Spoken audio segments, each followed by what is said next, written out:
नमस्कार साथियों, गौरव ज्ञान धारा में आप सभी का स्वागत है। अपन राजस्थान का एकीकरण पढ़ रहे थे और कल अपन ने राजस्थान के एकीकरण को शुरू करके उसकी बेसिक सारी चीजें पढ़ के पृष्ठभूमि सारी तैयार करके और मत्स्य संघ का गठन कर दिया था। अब यानी मत्स्य संघ का गठन जो हुआ था उसे पढ़ लिया था। अपनी क्या ताकत की अपन मत्स्य संघ का गठन कर सके और राजस्थान का भी गठन कर सके, ये तो उस व्यक्तित्व को दी जाती है जिम्मेदारी जिसमें वास्तव में ये योग्यता होती है कि वो किसी को एक कर सके। और अपने भारत के अंदर ऐसी योग्यता किसमें थी? सरदार वल्लभ भाई पटेल में थी। इसीलिए सरदार वल्लभ भाई पटेल को क्या कहा गया? लौह पुरुष कहा गया कि 565 रियासतों में बटे हुए भारत देश को एक करने का जो सामर्थ्य जिसमें है, जो ये लोहा ले सकता है, वही लौह पुरुष कहला सकता है। तो सरदार वल्लभ भाई पटेल जो रियासती विभाग के अध्यक्ष बने थे, उन्हें यह जिम्मेदारी दी गई और उनका साथ निभाया था वीपी मेनन साहब ने, है ना। और इन दोनों ने किस तरीके से देखो सभी को एक किया है। अपन तो राजस्थान जीके पढ़ रहे हैं तो राजस्थान के बारे में पढ़ रहे हैं, बाकी जूनागढ़ को किस तरीके से मिलाया है, हैदराबाद को किस तरीके से मिलाया है, जम्मू कश्मीर को किस तरीके से मिलाया है, ये वास्तव में पढ़ने लायक चीजें हैं और उनकी काबिलियत को बताता है कि ये वास्तव में महापुरुष ऐसे ही नहीं कहलाते हैं। मैं आता हूं वापस अपने राजस्थान में, आज आपको सारी स्टोरी बताऊंगा कि किस तरीके से क्या क्या हुआ। राजस्थान का ऐसा कौन सा शासक था जो पाकिस्तान में मिलने की इच्छा रखते थे, लेकिन सरदार वल्लभ भाई पटेल ने किस तरीके से उन्हें पाकिस्तान में मिलने से रोका और भारत संघ के अंदर मिलाया है। अब देखो, पहला चरण अपन ने कल गठित किया था, यानी कि मत्स्य संघ अपन ने पढ़ लिया था। और मत्स्य संघ से जब गठित किया था, उसे अलवर, भरतपुर, करौली और धौलपुर को मिलाकर एक संघ बनाया जिसका नाम क्या रखा गया? मत्स्य संघ। अब मत्स्य संघ बन गया है और मत्स्य संघ से एक शर्त पे साइन करवा लिया गया कि भाई आपको जरूरत पड़ने पर कहीं भी मिलाया जा सकता है। किसने फैसला किया? ये रियासती विभाग ने। अब रियासती विभाग के अधीन तो उत्तर प्रदेश भी हो, राजस्थान भी है। उनसे ये लिखवा कर फैसला मतलब ले लिया गया कि आपको जरूरत पड़ने पर उत्तर प्रदेश में भी मिलाया जा सकता है और जरूरत पड़ने पर राजस्थान में भी मिलाया जा सकता है। एक तरीके से ये एग्रीमेंट साइन हो चुका है, यानी कि अब उसके ऊपर कोई इफ एंड बट नहीं हो सकता कि हाँ हमारी इच्छा ये है कि हम तो इसमें मिलना चाहते हैं, वो चाहते हैं। ये आगे मैं बताऊंगा, अभी आप लोगों को जिक्र करूंगा कि किस तरीके से आगे बढ़े हैं और किस तरीके से ये सब चीजें चली हैं, ठीक है। अब देखो यहाँ पे जैसे अब मत्स्य संघ वाले सीन तो आप लोगों को पता चल गया है। अब आगे आगे अपन जैसे जैसे बढ़ेंगे वैसे वैसे मैं आप लोगों को स्टोरियां बताता चलूंगा। अब मैंने आप लोगों से कल बताया था कि एक हाड़ौती संघ जो है वो गठित किया गया था। एक डूंगरपुर के महारावल खुद चाहते थे, उन्होंने भी एक वागड़ से संघ जो है वो बनाया। उदयपुर के महाराज जो थे उन्होंने भी एक संघ बनाने की कोशिश की, है ना, लेकिन सारी की सारी चीजें विफल हुई। अब देखो मत्स्य संघ तो गठित हो गया है। अब आगे अपन बढ़ते हैं। एक तो देखो आप लोगों को ये ध्यान रखना है, जैसे कि मैं पहली स्लाइड पे आप लोगों को लेकर आता हूं। जैसे अपन जो है राजस्थान को पढ़ रहे हैं तो राजस्थान के बारे में देखो एक चीज आप लोगों को ध्यान रखनी है। एक मैं दिशा आप लोगों को बताता हूं कि देखो इजी वे में आप कैसे याद कर सकते हो इस चीज को, कि राजस्थान के एकीकरण को याद करना है तो इस तरीके से याद करो कि ये इस दिशा में आगे बढ़ा है। यानी कि यहां पे आप देखोगे सबसे पहले मत्स्य संघ गठित हो गया, उसके बाद में इसकी दिशा ये रहती है, ठीक है। फिर देखो मेवाड़ मिलेगा, फिर बड़ी रियासतें मिलेगी। तो इस तरीके से आप लोगों के ये एक शॉर्ट तरीका है कि आप लोग इस तरीके से ध्यान रख सकते हो, याद रख सकते हो, ठीक है। तो ये याद करने के हिसाब से आप लोगों के आसानी हो जाएगी, बाकी कोई नहीं। अब देखो टावरों में कल बतायो कि कोटा महाराज कौन हा, कोटा का राजा कौन हा? भीम सिंह जी। कोटा के कौन थे? भीम सिंह जी थे, ठीक है। कोटा के भीम सिंह जी, इनको ध्यान में रखना। अच्छा टाबरो, मतलब मैं बार बार थान कहूं ना टाबरो इनको मतलब ओ नहीं है कि मतलब वास्तव में गुरुजी थे मतलब संबोधन ही करोगे, नहीं, कई तो हकीकत में टाबर ही मिले। कल मैंने इतनी अच्छी तरीके से आप लोगों को यह बताया कि अलवर के महाराज जो है तेज सिंह जी, उन पे महात्मा गांधी से रिलेटेड मतलब उनकी हत्या से रिलेटेड केस की इंक्वायरी चल रही थी। क्यों चल रही थी? क्योंकि उनके सचिव जो थे खरे साहब, वो हिंदू महासभा के अध्यक्ष थे और हिंदू महासभा के सदस्य नाथूराम गोडसे ने महात्मा गांधी की हत्या कर ली थी। तो इसलिए उनके तार जुड़े हुए थे उससे कि हो सकता है ये भी शामिल हो इसके अंदर, है ना। तो बड़ी रियासत अलवर थी, तो अलवर को राजधानी तो बनाया, लेकिन तेज सिंह जी को राज प्रमुख नहीं बनाने का कारण यह था। अब देखो टाबरो, कल जो सीरियसली एकदम पढ़िया ना इस चीज माते गौर करी हुई, क्योंकि मैं स्पेशली बतायो, सब जना नहीं बतावे, बाकी टीचर कई सारा नहीं भी बतावे कि क्यों स्टोरी ध्यान नहीं बतावे कौन, मैं बतायो भी हो कि वो कारण है इन वास्ते उदय भान सिंह धौलपुर के जो थे उनको जो है अध्यक्ष बनाया गया। भरतपुर वालों को भी अध्यक्ष नहीं बनाया, क्यों? क्योंकि भरतपुर का भी ये इंक्वायरी चल रही थी कि भारत में जो दंगे हो रहे हैं कि कहीं इनके राजा का तो हाथ नहीं है इसके पीछे, उनके ऊपर भी इंक्वायरी चल रही। तो जिसके ऊपर इंक्वायरी चल रही होती है उसे लाभ नहीं दिया जा सकता।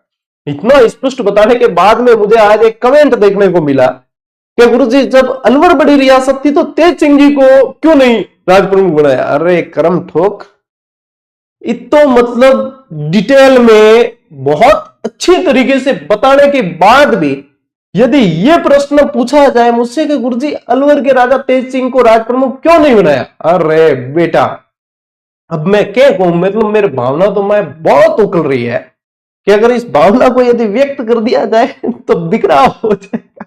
ठीक है, तो कम से कम ध्यान दिया करो। इतनी मतलब डिटेल में जानकारी देने के बाद भी यदि आप ये चीज ही पूछ रहे तो भाई साहब सादाब जकाती को धन्यवाद है कि उसने ऐसी रील बनाई जिसमें वो बता रहा है कि भाई साहब 10 रुपए वाला बिस्कुट कितने का है जी, ये पूछना तो पड़ेगा भाई, चीज तय करो। और इन्हों मतलब आरपीएससी प्रश्न ठीक बनाए वो बना सके, क्योंकि ये टावर ही अड़ा है। मन लगे वो प्रश्न भी कई जना गलत करे ना आया हुई BSHW वालों। कम से कम ध्यान दीजिए, कंपटीशन इतना भी इजी नहीं है कि आप सोच रहे हो कि हाँ हम आराम से मौज की अवस्था में बिल्कुल एकदम रिलैक्स होकर पढ़ रहे हैं और हमारा सिलेक्शन हो जाएगा।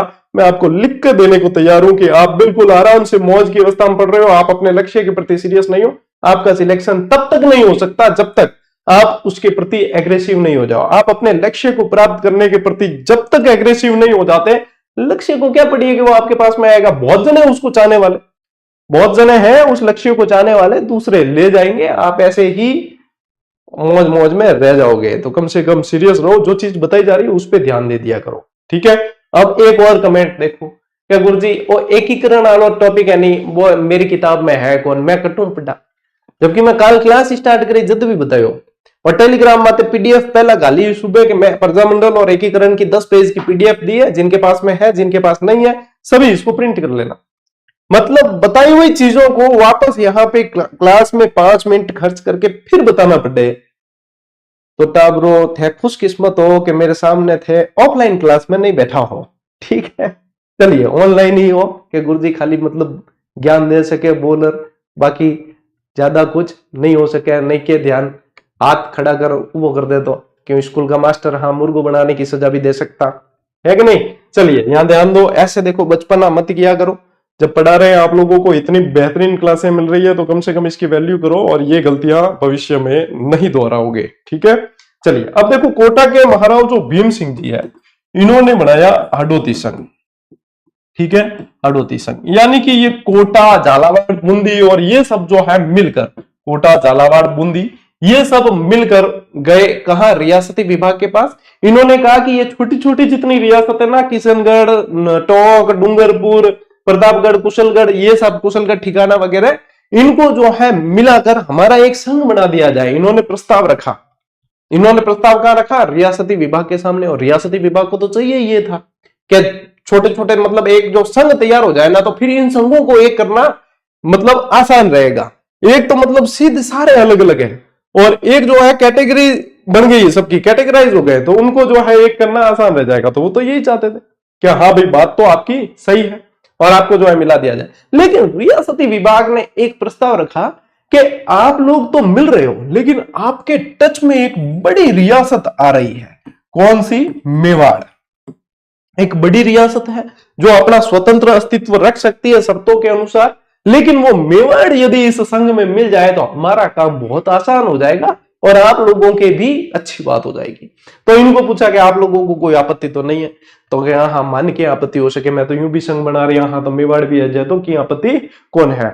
मेवाड़ के राणा जो थे भूपाल सिंह जी, उस समय मेवाड़ के महाराणा कौन थे? भूपाल सिंह जी थे। भूपाल सिंह जी के सामने ये प्रस्ताव रखा गया। वीपी मेनन साहब गए क्या राणा जी यूं अलग अलग तो कब तक रहा जाए और हम भारत में एक मतलब देश बनाना चाहते हैं, एक संघ बनाना चाहते हैं, तो क्यों ना ये छोटी छोटी जो है 9 रियासतें मिल रही है तो आप मेवाड़ को इसके अंदर शामिल करने की परमिशन हमें दे दीजिए कि मेवाड़ जो है इसके अंदर मिल जाए तो बहुत बढ़िया हो जाएगा। राणा जी क्या कि आपकी मतलब जो शर्तें हैं उसके अनुसार मैं अपना स्वतंत्र अस्तित्व रख सकता हूं। क्या कहा राणा जी ने कि मैं अपना स्वतंत्र अस्तित्व रख सकता हूं, मेरे पास में 10 लाख से अधिक जो है जनसंख्या भी है, 1 करोड़ से अधिक संपत्ति आय भी है, ठीक है, मैं अपना अलग अस्तित्व रख सकता हूं, स्थापित कर सकता हूं। कि हाँ बात तो सही है, पर हमने एक प्रस्ताव रखा है, हम जबरदस्ती नहीं कर रहे, आप विचार कर लीजिए कैसे क्या करना है, ठीक है। तो राणा जी ने स्पष्ट मना कर दिया कि मैं अपना स्वतंत्र अस्तित्व ही रखूंगा, आप मुझे जो है इसके अंदर मिलने के लिए प्रेशराइज नहीं कर सकते। पीपी मेनन साहब ने कहा कि इट्स ओके राणा जी, कोई बात नहीं, हमारा फर्ज था, कर्तव्य था कि हम आपके समक्ष जो है ये बात रखें कि ये है, कोई नहीं। तो यहाँ पे जो है इनकी सहमति बढ़ी और इनका जो है एक, क्योंकि पूर्वी राजस्थान था, ये लगभग दक्षिण पूर्वी राजस्थान है, तो इसका नाम जो है पूर्व राजस्थान रखा गया, इसका नाम पूर्व राजस्थान रखा। और ये जो है 25 मार्च 1948 को इनका गठन कर दिया गया। दूसरा चरण है ये। तो स्थापना इसकी कब है? 25 मार्च 1948। स्थापना कब है? याद रखना 25 मार्च 1948 है। शामिल रियासतें कौन कौन सी है? 9+1, यानी कि 9 तो रियासतें और 1 ठिकाना, 9 रियासतें और 1 ठिकाना है, ठीक है। अब देखो 9 रियासतें हैं। अब देखो वैसे रियासतें आप देखना चाहो ना, मैं आप लोगों को जो है दोनों तरीके से बता रहा हूं आप लोगों को, ठीक है। देखो मैंने यहाँ पे नक्शा शामिल किया, तो रियासतें या तो डायरेक्ट याद कर लो आपके, किशनगढ़ है, टोंक है, बूंदी है, कोटा, झालावाड़, शाहपुरा, प्रतापगढ़ और बांसवाड़ा और डूंगरपुर, और एक कुशलगढ़ ठिकाना है इसके अंदर। क्या नहीं गुरु जी ये ऐसे तो याद रहेगा ही नहीं, 9 रियासतें मान लो एक आदि चूक गए या भूल गए तो देखो इस मामले में मैं एक ट्रिक दे रहा हूं, और इस मामले में हर विद्यार्थी की अलग ही ट्रिक है। मैं जब ये टॉपिक पढ़ाता हूं तो कई सारे विद्यार्थी एक झाड़ू प्रसाद हो कोई ऐसी करके एक ट्रिक और बताते हैं कि गुरुजी वो भी है। तो आपको जो जिस तरीके से याद रहे, अपना मतलब काम क्या है कि याद रह जाए बस। मेरी जो ट्रिक है वो है डुकू बासा टोबू की झाको प्रतापगढ़ में डुकू बासा टोबू की झाको प्रतापगढ़ में। अब मेरी ट्रिक है, ठीक है। और हो सके कि आप मेरी ट्रिक भाई आप भी ट्रिक हो सके कि आप भी इसको अपनी ट्रिक बना सकते हो, ठीक है। एक ठिकाना ये मैं बाद में दिखा दूंगा, इसके अंदर ही आ जाएगा वैसे। तो देखो इसमें अब आप लोगों को निकालना है, तो यहां से आ जाएगा आप लोगों के डूंगरपुर। ये याद करने का सस्ता सुंदर टिकाऊ तरीका है। डूंगरपुर के अलावा कौन सा है? ये ठिकाना आ गया कुशलगढ़। ये कुशलगढ़ क्या था? कुशलगढ़ ठिकाना था, ये ध्यान रखना। कुशलगढ़ क्या था? ठिकाना था। बासा तो देखो एक तो आ गया आप लोगों के बांसवाड़ा, और शाह से आप लोगों को ध्यान रखना है शाहपुरा। ये देखो यहां से आ जाएगा आप लोगों के टोंक, और यहां से आ जाएगा आप लोगों के बूंदी, यहां से आ जाएगा आप लोगों के किशनगढ़। क्या आ जाएगा? किशनगढ़ आ जाएगा। ये आ जाएगा झालावाड़,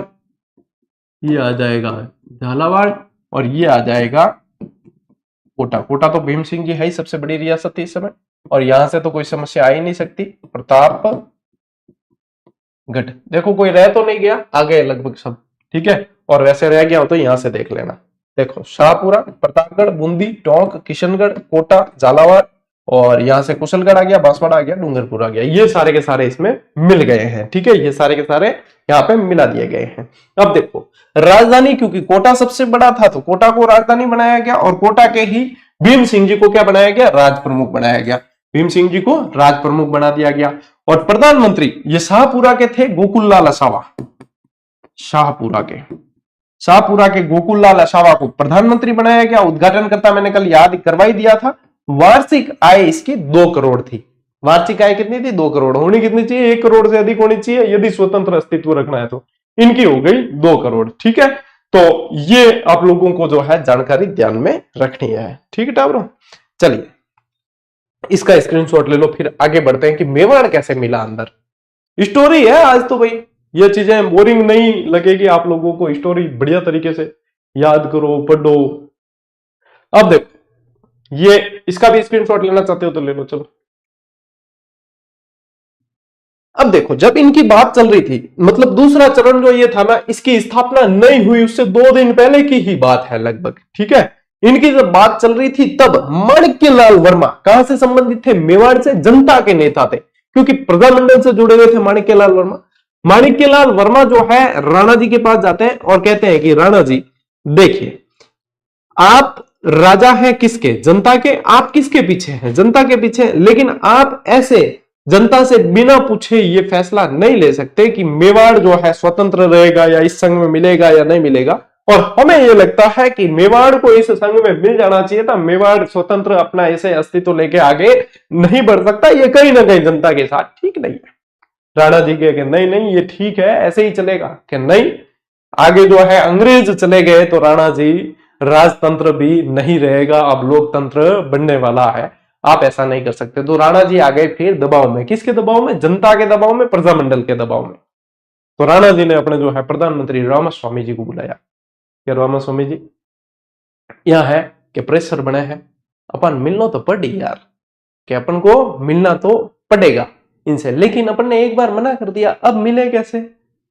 अब अपन डायरेक्ट जाके कह दे क्या? नहीं, हमने मना किया था ना, हम तो तैयार है मिलने के लिए, मिला दो हमको।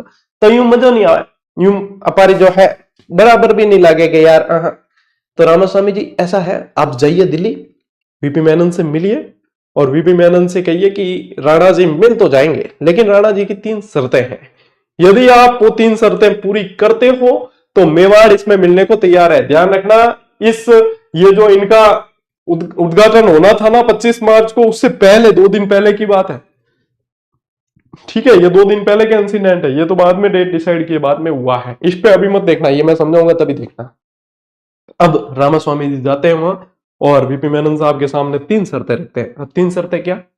कि मेवाड़ के महाराणा ने हमें भेजा है कि और बोला है कि हम मिल तो जाएंगे, लेकिन उनकी 3 शर्तें हैं। पहली शर्त है कि उदयपुर को राजधानी बनाया जाएगा इस संघ की। तो क्या ठीक है, वीपी मेनन साहब ने और सोचा कि इस शर्त में तो कोई परेशानी हो ही नहीं सकती, क्योंकि कोटा के भीम सिंह जी ने ऐसा कोई शर्त नहीं रखी है कि इनको जो है कोटा कोई राजधानी बनाया जाए तो कोई बात नहीं, कि उदयपुर को राजधानी बना देंगे। कि दूसरी शर्त है कि राज प्रमुख का जो पद है वहां पे मेवाड़ के शासक का और इनके जो है वंशानुगत इस राज प्रमुख का पद जो है इन्हें दिया जाएगा। वंशानुगत यानी कि भूपाल सिंह जी जो है ये तो रहेंगे, फिर भूपाल सिंह जी के बाद इनके पुत्र, फिर उनके पुत्र, ऐसे वंशानुगत जो है यही राज प्रमुख रहेंगे, चाहे आगे कितने ही संघ जो है आगे कितना ही बढ़े। तो यहां पे जो है रियासती विभाग को थोड़ा सा सोचना पड़ा और सोचकर ये इन्होंने तोड़ निकाला कि राणा जी को ऐसा कह देते कि आपकी बात भी रख लेते हैं, हमारी बात भी रह जाएगी, वंशानुगत के ऊपर आप अड़िग मत रहिए, लेकिन आपको आजीवन राज प्रमुख बनाया जाता है। वंशानुगत की जगह इन्होंने देखो दिमाग, सरदार वल्लभ भाई पटेल और वीपी मेनन का दिमाग कंप्यूटर से भी तेज चलता था, चाचा चौधरी से भी तेज चलता था। अब कंप्यूटर से तेज चाचा चौधरी का दिमाग और चाचा चौधरी से भी तेज इनका दिमाग। ठीक है, फिर राणा जी के भी बैठ गए।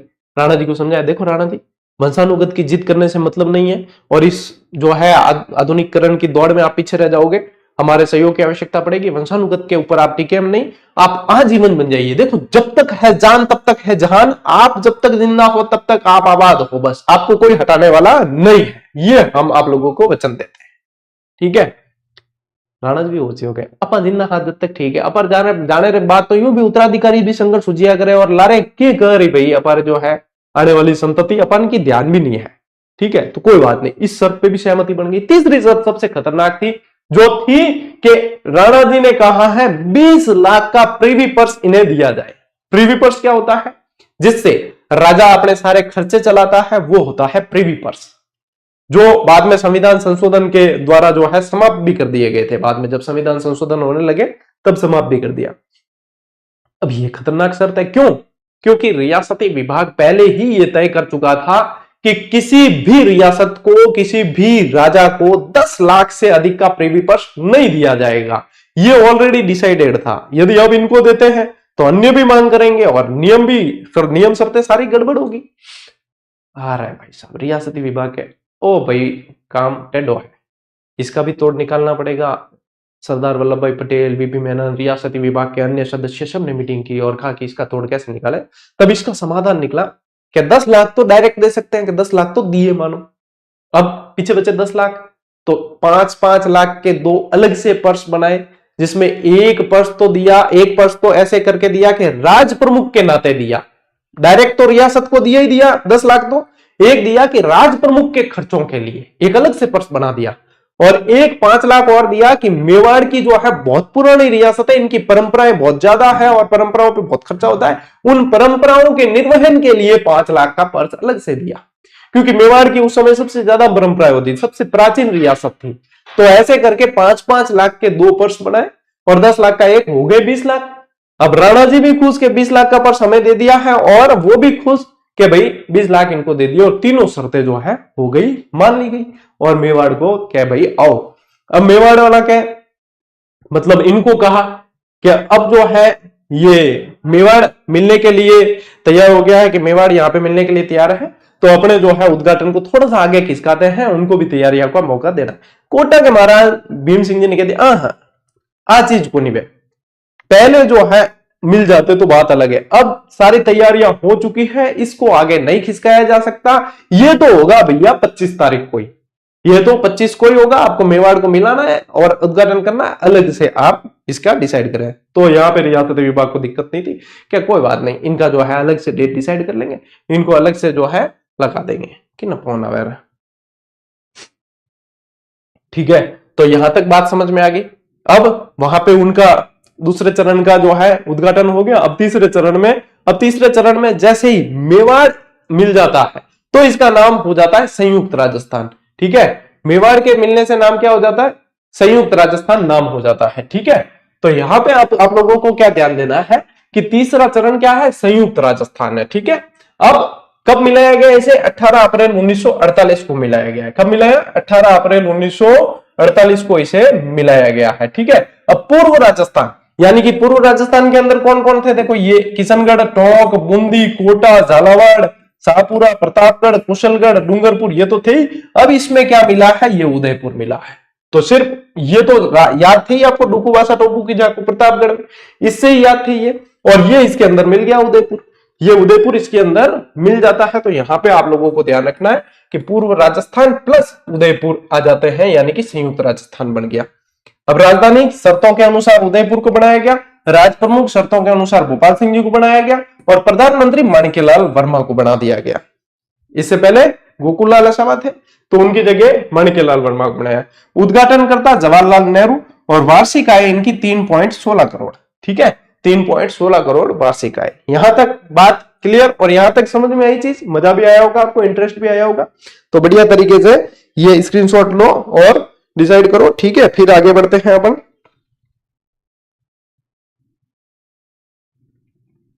चौथा चरण क्या है, वृहद राजस्थान। नाम क्या है इसका, वृहद राजस्थान। इसकी स्थापना 30 मार्च 1949 को होती है, और इस चरण में अधिकांश बड़ी रियासतें सारी की सारी इसमें मिल जाती है। लेकिन देखो, जितनी जब बड़ी बड़ी रियासतें मिलती है, मोटा माथा मिले नहीं भी टाइम, समस्या ज्यादा है, क्योंकि जिसको कोई मतलब नॉलेज नहीं है उसको समझाना आसान है, जिसको थोड़ा बहुत नॉलेज है उसको समझाना बहुत मुश्किल है। कल भी मैंने आप लोगों को ये चीज बताई थी, इसलिए आप लोगों को ये ध्यान में रखना है। ठीक है ना, तो यहां पे आप लोगों को ये चीज समझनी है। अब देखो, स्थापना इसकी कब होती है, 30 मार्च 1949 को होती है। स्थापना कब होती है, 30 मार्च 1949 को। अब संयुक्त राजस्थान बन गया है, यानी कि उदयपुर तो इसके अंदर मिल चुका है। किसमें मिला है, पूर्व राजस्थान में मिला है उदयपुर। और अब आपको क्या ध्यान रखना है कि अब और कौन सी रियासतें मिलानी है, जोधपुर, जयपुर, बीकानेर और लावा ठिकाना मिलेगा इसके अंदर। अब देखो, सबसे पहले अपन जो है बीकानेर से संबंधित जान लेते हैं। बीकानेर को तो मिलाने में कोई समस्या आएगी नहीं, क्योंकि शार्दुल सिंह जी थोड़ी बहुत जो है मतलब बातचीत हुई, और उसके बाद में इन्होंने कोई आनाकानी की नहीं, और इनको जो है मिला दिया गया। ठीक है, शार्दुल सिंह जी इसके बीकानेर के शासक थे, और इनको जो है इसके अंदर मिला दिया गया। तो यहां पे तो कोई समस्या हुई नहीं। समस्या कहां है, जोधपुर और जयपुर। पहले जोधपुर की स्टोरी सुनो आप। जोधपुर के शासक कौन थे, जोधपुर के शासक थे हनुमंत सिंह जी। कौन थे, हनुमंत सिंह जी। और उस समय पाकिस्तान बनाने का समर्थक, या पाकिस्तान जो अलग देश बने, वो सबसे ज्यादा कौन चाहते थे, मोहम्मद अली जिन्ना चाहता था। ठीक है, तो मोहम्मद अली जिन्ना के संपर्क में थे हनुमंत सिंह जी। हनुमंत सिंह जी को मोहम्मद अली जिन्ना ने कहा कि आपको भारत संघ में मिलने पर जितना आपको खर्चा, प्रीवी पर्स वगैरह, जो भी सुख सुविधाएं वगैरह, जितना आपको अधिकार मिल रहा है, उससे ज्यादा, उससे डबल चीजें, डबल अधिकार जो है हम आपको देंगे। उससे डबल चीजें, डबल अधिकार हम आपको देंगे, आप पाकिस्तान के अंदर मिल जाओ। हनुमंत सिंह जी क्या कहीं भी देखो, अपार के हिंदू मुस्लिम वालों तो बैर है ही कौन, अपा मिल सका पाकिस्तान के माए भी, है ना, क्योंकि हिंदू मुस्लिम तो भाई भाई है, ये तो अंग्रेजों ने जो है फूट डाली है तो अलग हो रहे हैं, कोई बात नहीं, अपन पाकिस्तान में मिल जाएंगे, क्या दिक्कत है, अपन पाकिस्तान से सीमावर्ती है वैसे भी, और ये तो अपना स्वतंत्र अस्तित्व है, क्योंकि ये तो डिसाइड हुआ था 1947 वाले अधिनियम में कि आप चाहो जिसमें मिल सकते हो, स्वतंत्र जो रियासत है वो चाहती है, इनके आपस में गुप्त मंत्रणा ये चल रही थी। लेकिन इस चीज का भंडाफोड़ कर दिया उस समय के एक पत्रकार ने, सोमनेश जोशी। सोमनेश जोशी ने रियासती नामक अखबार के अंदर इस चीज को छाप दिया और ये पूरी हो गई वायरल। आजकल रीला वगैरह वायरल हो जिया करे, कोई भी चीज जी हाँ भी चीज होगी वायरल, ठीक है, तो वो चीज हो गई वहां से वायरल। अब ये वायरल होने से रियासती विभाग के कान खड़े हो गए। कोई पटेल साहब क्यों, मेनन साहब ने क्या क्या हनुमंत सिंह जी ने बुलाओ एक बार दिल्ली बात करा, क्या मामला है। और वीपी मेनन साहब ने कहा कि जब गए उनके पास में, क्या आपको याद किया है राजा जी वल्लभ भाई पटेल साहब ने, राजा जी के मेरे के काम है, मैं तो नहीं आता। अरे क्या कोई नहीं है, मतलब आपको मिलाने के लिए, संघ में मिलाने के लिए थोड़ी ना, मतलब मेल मुलाकात नहीं कर सकते क्या हम, सिर्फ आपको चाय पानी पे बुलाया है, याद किया है, तो आप जो है वहां पे आ जाइए। हनुमंत सिंह जी क्या, यूं भी मेरा डिसीजन, मेरा निर्णय नियम शर्तों के अनुसार तो मैं ले सकता हूं, मिलने में क्या दिक्कत है, चलते हैं, कोई दिक्कत नहीं। तो ये जो है वहां पे जाते हैं, जैसे वल्लभ भाई पटेल, रियासती विभाग के बाकी सदस्य, वीपी मेनन साहब, सब बैठे थे यार, क्या आने दो हनुमंत सिंह जी को, क्या हंसा विराजो विराजो, क्या हाँ सा, जय श्री ओके, जय माता जी होगा। तो क्या हमने सुना है कि आप पाकिस्तान में मिलने की बात कर रहे हो।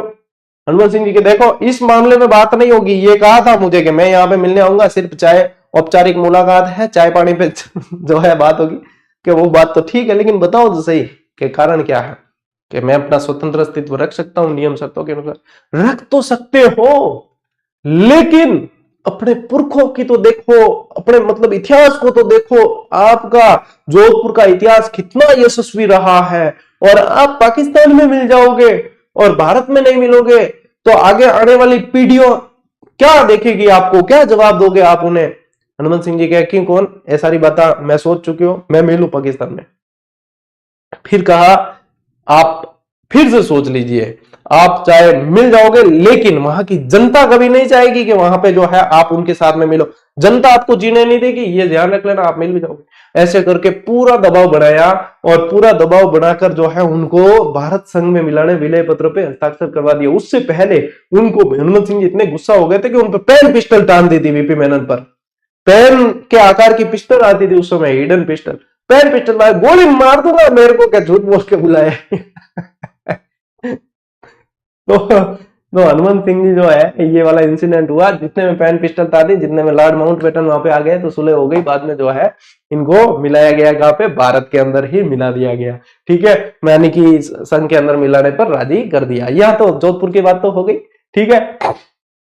ये प्रश्न बनता भी है कि हनुमंत सिंह जी जो है वहां पे मिलना चाहते हैं, कौन सा शासक जो है वहां पे मिलना चाहता था, तो वो ये जोधपुर के हनुमंत सिंह जी, ये ध्यान रखना, ठीक है। अब देखो ध्यान रखना कि जयपुर को कैसे मिलाया, जयपुर के सवाई मान सिंह जी, ठीक है ना, सवाई मान सिंह जी वही शासक जो पोलो के बहुत प्रसिद्ध खिलाड़ी थे, लंदन में पोलो खेलते हुए इनकी मृत्यु हुई थी, और स्पेन के ये राजदूत भी रह चुके हैं। अब वही बात के जयपुर को मिलाना, ये भी बड़ी रियासत और सेंटर में और है, तो कि जयपुर को मिलाना, तो जयपुर ने भी फिर ये शर्तें रखी कि राजधानी तो जयपुर बनेगी, पहली शर्त। दूसरी शर्त के राज प्रमुख मान सिंह जी बनेंगे। अब फंसी गाड़ी, राजधानी जयपुर बनाने में कोई दिक्कत नहीं, क्योंकि भोपाल सिंह जी ने यह शर्त नहीं रखी थी कि उदयपुर को जो है कंटिन्यू राजधानी बनाई जाएगी, यह शर्त उन्होंने नहीं रखी थी, तो जयपुर को बना देंगे। क्योंकि भोपाल सिंह जी की यह शर्त ही नहीं थी, तो भोपाल सिंह जी ऑब्जेक्शन ही नहीं कर सकते। ऑब्जेक्शन वहां होगा कि भोपाल सिंह जी को आजीवन राज प्रमुख बनाने का वादा कर चुके हैं, तो सरदार वल्लभ भाई पटेल साहब की जो ही वीपी मेनन की हो, सरदार वल्लभ भाई पटेल ने कि ये बात हो गई है सर, यहाँ वीपी मेनन साहब को पटेल साहब ने कहा कि आप एग्री कर दो, बाकी मामला मैं संभाल दूंगा, मैं कहूंगा जैसे कर लेना, सब मामला सुलझ जाएगा, आप एग्री करके आ जाओ। तो इनको कहा कि आपको राज प्रमुख बना देंगे, एग्री होगी बात, ठीक है, कि हमारी तरफ से डन है, आप मुकरना मत के, ओके ठीक है। अब बात तो फंसी, भोपाल सिंह जी बवाल कर देंगे। भोपाल सिंह जी के पास जो है वीपी मेनन को एक बढ़िया सी सलाह देकर और वल्लभ भाई पटेल भेजते हैं कि वहां जाकर ये कह देना, वो मान जाएंगे। अभी भी मेनन साहब जाते हैं भोपाल सिंह जी के पास, और भोपाल सिंह जी को जाकर कहते हैं कि साहब यूं है कि जयपुर जो है अब अपने इस संघ में मिलेगा और जयपुर जो है यह मिलना चाहता है। लेकिन हम रियासती विभाग वाले मेवाड़ के बहुत हितैषी और हम सोच रहे थे बैठे बैठे कि जयपुर इसके अंदर मिलेगा और आप जो है उनको भी जैसे कोई पद देते हैं मान सिंह जी को और आप भी, तो जैसे जयपुर ने तो जैसे मुगलों से संबंध किया है, मेवाड़ इतनी प्राचीन रियासत है, तो आप मतलब राज प्रमुख ही रहोगे तो अच्छा नहीं लगेगा। हमने सोचा है कि आपका ओहदा यहां ऊपर होना चाहिए, आपका ओहदा ऊपर होना चाहिए, मान सिंह जी से जो है आपको थोड़ा सा मतलब ज्यादा सम्मान मिलना चाहिए। क्या हमने ऐसा सोचा? राणा जी क्या यहाँ क्या मिल सके? आप कहीं उनको राज प्रमुख बनाने की तो नहीं सोच रहे कि साहब हमारी बात तो सुनो, आप हमेशा, हमने आप लोग आपको आजीवन राज प्रमुख का वादा तो किया, लेकिन हम ये चाहते हैं कि आप हमेशा ऊपर रहो, आप शीर्ष में रहो। मेवाड़ है मेवाड़, तो क्या बताओ, आपको हम बना देते हैं महाराज प्रमुख और उनको बना देते हैं राज प्रमुख, यानी कि वो आपके अंडर में रहेंगे, आप महाराज प्रमुख बनोगे और महाराज प्रमुख ही आप रहोगे। तो बस ये बात तो सही है बेटा क्या? हाँ, क्या कछुआ वंश जो है उन्होंने देखो जो है उनका इतिहास आप सब सभी जानते हैं और मेवाड़ का इतिहास भी सभी जानते हैं, ये बात सही है क्या? ऐसा कर लेते हैं अपन। तो भोपाल सिंह जी को भी कोई आपत्ति नहीं, ये सारा दिमाग चलाया किसने? सरदार वल्लभ भाई पटेल ने। तो इस तरीके से अब जो है इस संघ के अंदर यहाँ पे ये सब मिलाने की बात हो गई।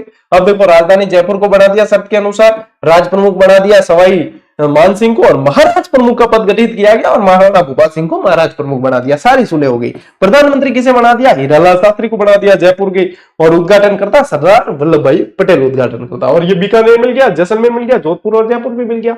ये हो गई देखो वृहत राजस्थान, इसका नाम रखा क्योंकि सारे बड़ी बड़ी रियासतें लगभग मिल चुकी थी। और 30 मार्च को क्योंकि बड़ी बड़ी रियासतें मिली तो राजस्थान दिवस मनाने का तय यहां से किया गया।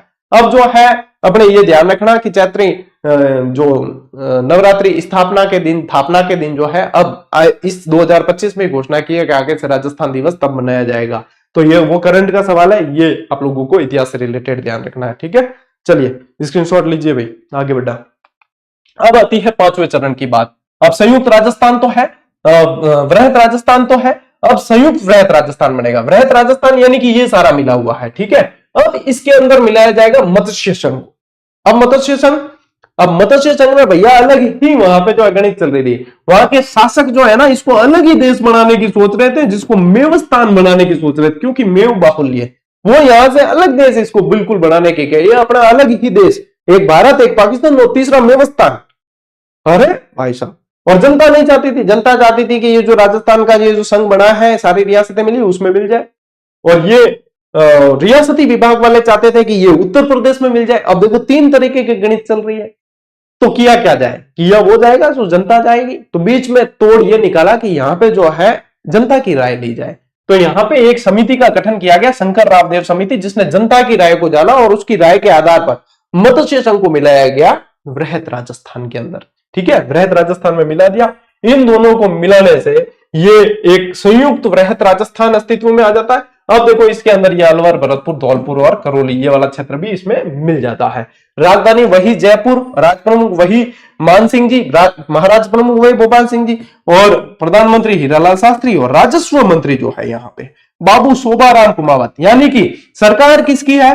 हीरालाल शास्त्री सरकार। अब ये प्रश्न बना था कि हीरालाल शास्त्री सरकार में जो है मंत्री पद पर कौन आसीन थे? राजस्व मंत्री। ये देखो यहां से मैंने पहले भी करवाया था, ये शोभाराम कुमावत। चाहे कैसा भी प्रश्न आ जाए, आप लोगों को पिछड़ने तो नहीं दूंगा, ठीक है। तो ये ध्यान रखना, अब यहां पे ये ध्यान रखना है, ठीक है। अब बचा कौन? बचा देखो एक तो ये सिरोही और एक ये अजमेर बचा है, जो छठे चरण में मिलेंगे। स्क्रीनशॉट लो एक बार,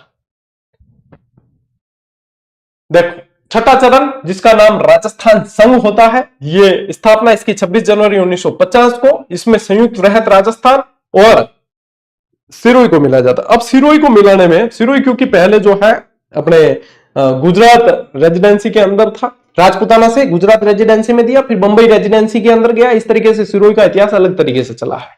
अब सिरोही क्योंकि उसके अंदर एक हिल स्टेशन है माउंट आबू, उसको लेकर गुजरात वाले चाहते थे कि ये गुजरात में मिले, राजस्थान वाले चाहते थे ये राजस्थान में मिले।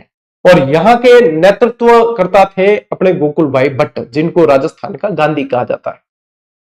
गुजरात वालों ने तर्क दिया कि यहाँ जो आबू देलवाड़ा में जो जैन मंदिर बने हुए हैं, जितने जो जैन मंदिर है वो सब हमारे गुजरात के चालुक्य शासकों ने बनवाए, यानी कि ये तो यहाँ पे तो हमारा अधिकार रहा है, ये गुजरात के अंदर मिलेगा। राजस्थान वाले कहते हैं कि नहीं, हमारे पास में एक भी हिल स्टेशन नहीं है राजस्थान के अंदर, ये तो हमारे साथ ही रहेगा। और राजस्थान वाले कहते हैं कि सिर्फ इसकी बात नहीं है, सिरोही के अंदर हमारे गोकुल भाई भट्ट जो हमारे नेतृत्व करता रहे हैं, हमारे नेता रहे हैं, और गोकुल भाई भट्ट को हम कहीं जाने नहीं दे सकते। तो गुजरात वाला क्या है, और मतलब ये कहते हैं इनको तो गोकुल भाई भट्ट चाहिए, रियासती विभाग वाले भी क्या, तो इनको गोकुल भाई भट्ट चाहिए। गोकुल भाई भट्ट कहां के रहने वाले, हाथल गांव के रहने वाले थे। गोकुल भाई भट्ट कहां के रहने वाले थे,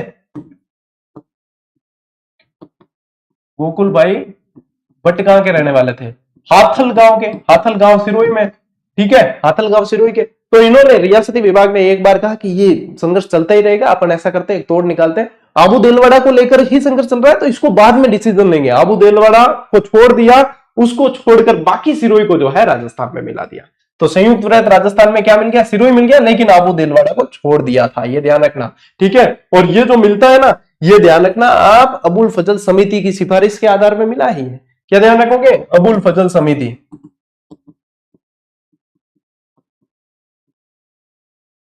अबुल फजल समिति की सिफारिश के आधार पर सिरोही को मिलाया जाता है। राजधानी एज इट इज जयपुर, राज प्रमुख मानसिंह, प्रधानमंत्री हीरालाल शास्त्री, और राज्य का नाम विधिवत यहाँ पे क्या आ जाता है, राजस्थान आ जाता है। अब पीछे क्या बचेंगे आपके, आबू देलवाड़ा बचेगा और अजमेर जो कमिश्नरी स्टेट है वो बचता है, ठीक है। यहाँ स्क्रीनशॉट लो, वो 7वें चरण में वो भी मिल जाएंगे, ठीक है, 7वें चरण के अंदर वो भी मिलेंगे।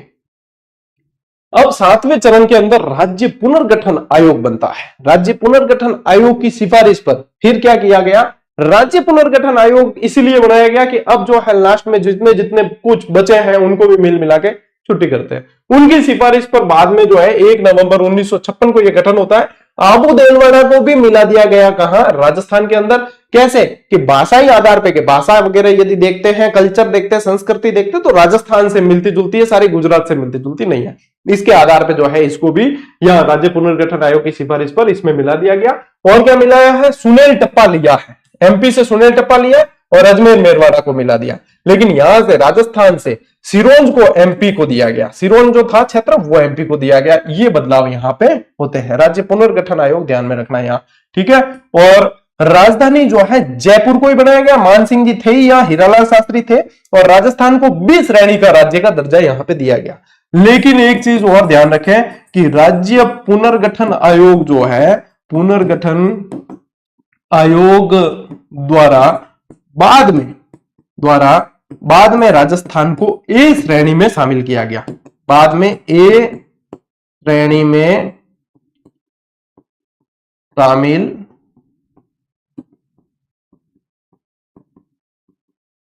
किया गया, ठीक है। तो ये आप लोगों को ध्यान में रखना है, ठीक है ना। चलो स्क्रीनशॉट लो इसका, फिर आगे बढ़ते हैं। ये 7 चरण हो गए, यानी कि देखो यहां पे 7 चरण होने पे आप लोगों को ध्यान रखना है कि 7 चरण जो है अब कंप्लीट हुए। यहां पे आप लोगों के राजस्थान का गठन पूरी तरीके से हो चुका है। अब आपको और क्या क्या ध्यान रखना है, जैसे कि बांसवाड़ा के चंद्रवीर सिंह जी थे, उन्होंने कहा कि मैं अपने डेथ वारंट पे साइन कर रहा हूं। दूसरे चरण में जब उन्हें मिलाया गया विलय पत्र में, तो वो इंस्ट्रूमेंट ऑफ एक्सेशन यानी विलय पत्र पे साइन की है। सबसे पहले किसने, शार्दुल सिंह जी बीकानेर वाले। ये कुछ चीजें आप लोगों को एडिशनली थोड़ी सी ध्यान में रखनी है। जो अपने एकीकरण वाला आप लोगों को मैंने जो वन लाइनर दिए उसमें पीछे एक पेज, लास्ट में एक पेज में नक्शे भी दिए सारे, और फिर लास्ट में एक पेज में आपको 15-20 वन लाइनर पूरे फैक्ट दे रखे हैं, वो आपको होमवर्क के रूप में याद करने हैं। अब कोई यूं भी नहीं कह सके गुरुजी मेरे पास किताब नहीं है, क्योंकि किताब तो आपको पैरेलल में रखनी थी, पहली बात तो ये।